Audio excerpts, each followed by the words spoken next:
बेटियों के साथ दुर्व्यवहार करने वाले राक्षसी मनोवृत्ति के लोगों को अब फांसी पे लटकाने का कानून बनाया है। सिंह सेंगर मुर्दाबाद मुर्दाबाद मुर्दाबाद सिंह सेंगर मुर्दाबाद मुर्दाबाद मुर्दाबाद। इंडिया के जस्टिस सिस्टम की यह दिक्कत नहीं कि कानून कमजोर हो गया है, कानून आज भी उतना ही ताकतवर है। असल दिक्कत है कि कानून अब सबके लिए बराबर नहीं दिखता, बल्कि सिलेक्टिव हो गया है। आज कानून सबसे ज्यादा सख्त उन लोगों के लिए जो सरकार को असुविधा में डाल देते हैं, सरकार को सवालों में खड़ा कर देते हैं, और वही कानून अचानक से नर्म और इंसानियत बन जाता है उन लोगों के लिए जो पावर के करीब होते हैं, चाहे उनका अपराध कितना भी बड़ा क्यों ना हो। यही वजह है कि एक तरफ कुलदीप सिंह सेंगर जैसे रेप के दोषी बेल और सजा रोकने के नाम पर जेल से बाहर आ जाते हैं, और इसी देश में उसी समय सोनम वांगचुक जैसे नॉन वायलेंस साइंटिस्ट बिना ट्रायल बिना फैसला जेल में डाल दिए जाते हैं। ये दो अलग अलग घटनाएं नहीं, ये एक सिस्टम के दो चेहरे हैं। आज रेप जैसे क्राइम पर लोग गुस्सा जरूर होते हैं, लेकिन सरकार के लिए ये सीरियल इमरजेंसी नहीं दिखती।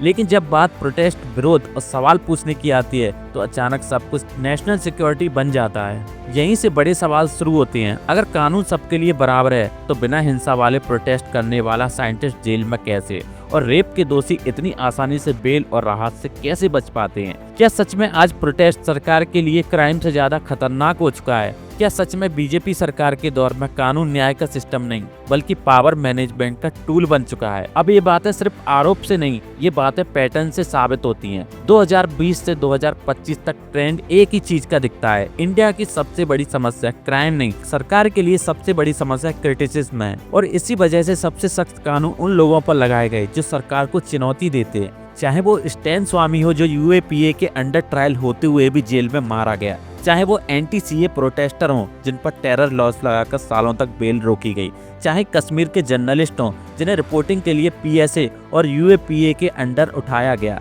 फिर सोनम वांगचुक हों जिसे नॉन वायलेंट प्रोटेस्ट के लिए एनएसए के अंडर डिटेन कर दिया गया। अब सोनम वांगचुक का केस समझिए, ये कोई क्रिमिनल नहीं, ये कोई हिंसक नेता नहीं, कोई अंडरग्राउंड एजिटेटर नहीं, ये एक इंजीनियर है, एक एजुकेटर रिफॉर्मर है, क्लाइमेट एक्टिविस्ट है। कभी इन्हीं को सरकारों ने अवार्ड दिए, स्टेज पर बुलाया, इन्हें रोल आउट मॉडल कहा, लेकिन जैसे ही उन्होंने लद्दाख के लोगों को एनवायरमेंट्स, ट्राइबल राइट्स और पॉलिटिकली सेफगार्ड्स के लिए सवाल उठाए, उसी दिन ये समस्या बन गए। 26 सितंबर 2025 उन्हें एनएसए यानी कि नेशनल सिक्योरिटी एक्ट के तहत गिरफ्तार कर लिया गया। एनएसए क्या है? एक ऐसा कानून जहां आपको जेल भेजने के लिए क्राइम साबित करना जरूरी नहीं, बस सरकार को यह कहना होता है ये इंसान आगे चलकर खतरा बन सकता है, और बस सीधा जेल। ना कोई चार्जशीट, ना कोई ट्रायल, ना कोई फैसला, फिर भी जेल। इसके बाद सरकार का रवैया और क्लियर हो गया। उन्हें 1600 किलोमीटर दूर जोधपुर जेल में भेज दिया गया। लद्दाख में इंटरनेट शटडाउन लगाया, उनकी एनजीओ की फंडिंग रोकी गई। मतलब आवाज काटो, सपोर्ट सिस्टम को काटो और आंदोलन के चेहरों को अकेला कर दो। ये सब इतनी तेजी से हुआ कि साफ साफ समझ नहीं आया। सरकार के लिए सबसे बड़ा खतरा एक शांतिपूर्ण साइंटिस्ट था। सरकार ने कहा ये लॉ एंड ऑर्डर का मामला है, लेकिन सच ये वांगचुक खुद हमेशा शांतिपूर्ण प्रोटेस्ट के चेहरे रहे। कुछ जगह हिंसा हुई, लेकिन सजा उस इंसान को मिली जो आंदोलन का मोरल फेस था, क्योंकि सरकार को हिंसा से नहीं नैरेटिव से प्रॉब्लम होती है। सुनने में बड़ा अच्छा लगता है जब सरकार कहती है लोकतंत्र में आलोचना जरूरी है, लेकिन असली सच्चाई ये है में आलोचना अनिवार्य है, वरना लोकतंत्र बर्बाद हो जाएगा जी। लोकतंत्र में आलोचना होनी चाहिए, तीखी आलोचना होनी चाहिए, मोदी के बाल नोच लेने चाहिए, लेकिन दुर्भाग्य है आलोचना नहीं होती है। आलोचना तब तक ठीक है जब तक वो सरकार को परेशान ना करें। जैसे ही आलोचना पॉलिसी, डेवलपमेंट और सत्ता के फैसलों को चुनौती देती हैं, वो नेशनल सिक्योरिटी बन जाती हैं। यानी कि सोनम वांगचुक का केस सिर्फ उनका केस नहीं, ये साइंटिस्ट, स्टूडेंट्स, जर्नलिस्ट और एक्टिविस्ट के लिए मैसेज है। अगर तुमने सरकार को परेशान किया तो कानून का सबसे बड़ा सख्त रूप तुम्हारे लिए तैयार है। अब दूसरी तरफ देखिए उन्नाव रेप केस, कुलदीप सिंह सेंगर। यहाँ जब आरोप लगे तो पहला काम न्याय नहीं था, पहला काम था डैमेज कंट्रोल। पीड़िता पर दबाव, परिवार को धमकी, केस में देरी, सब रिकॉर्डेड है। यानी कि जब आरोपी पावर के करीब होता है तो कानून अचानक आराम से चलने लगता है, और फिर कन्विंसन के बाद भी राहत, बेल, सजा, रोकना सब कुछ संभव। और सिर्फ सेंगर ही नहीं, इसी देश में एक और बड़ा उदाहरण है गुरमीत राम रहीम का। राम रहीम को पहली बार पैरोल 24 अक्टूबर 2020 को मिली थी, यानी कि सजा के 3 साल बाद। तब से लेकर उसे अब तक 14 बार पैरोल और फरलो मिल चुकी है। 24 अक्टूबर 2020 को 1 दिन की पैरोल मिली थी, हॉस्पिटल में एडमिट अपनी बीमार मां से मिलने के लिए। इसके बाद 21 मई 2021 को 12 घंटे की पैरोल मिली, दोबारा अपनी बीमार मां से मिलने के लिए।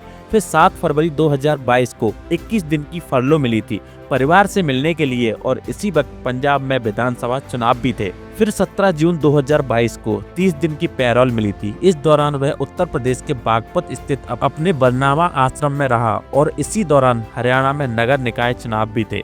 फिर 14 अक्टूबर 2022 को 40 दिन की पैरोल मिली, एक बार फिर से बरनावा आश्रम में रहा, और इस दौरान उसने म्यूजिक वीडियो भी बनाए और जारी भी किए। और साथ ही साथ वो वक्त था जब हरियाणा की आदमपुर सीट पर उपचुनाव भी होना था।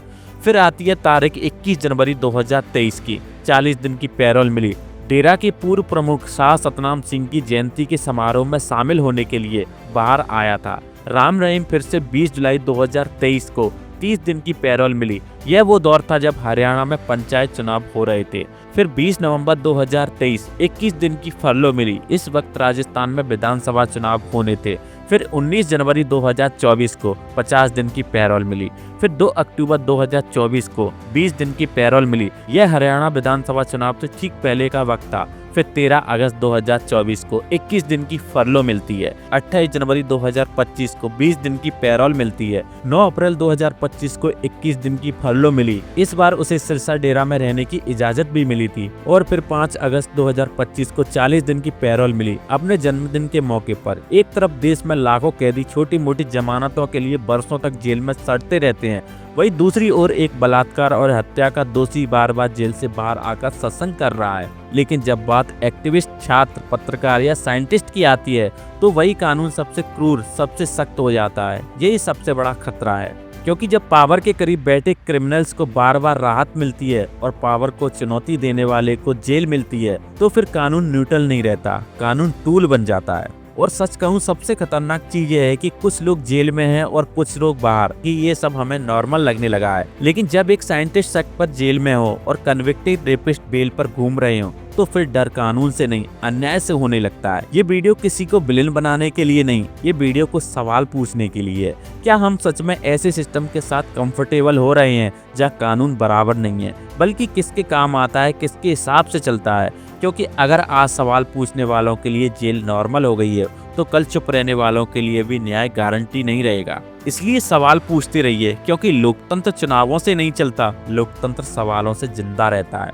वीडियो अच्छी लगी हो तो वीडियो को लाइक करें, शेयर करें, और हमारे चैनल फैक्ट टू फोकस को सब्सक्राइब जरूर करें, और बेल आइकन जरूर प्रेस कर देना।